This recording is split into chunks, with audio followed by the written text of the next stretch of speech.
It starts with a bus ride into the beating heart of one of the country's military complexes. Rare access for foreign cameras inside President Putin's assertive new Russia. As we enter, we catch a glimpse of what the Russian Air Force considers to be its crown jewels. More than a dozen strategic bombers. In many ways, they are what they look like, dilapidated Soviet relics. But make no mistake, this base is on a very active footing. Inside the control tower, they shepherd flight after flight.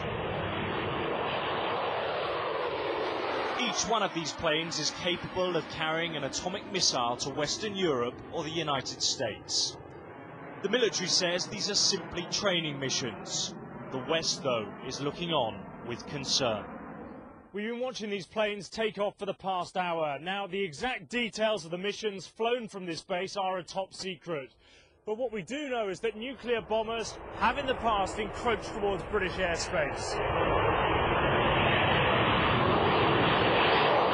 The flights have tested the response of the Royal Air Force in a way that hasn't been seen since the Cold War.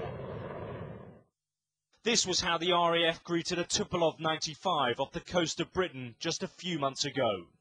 One of the Russian pilots who was on board that flight showed me the plane they'd flown and told me Britain has nothing to fear. The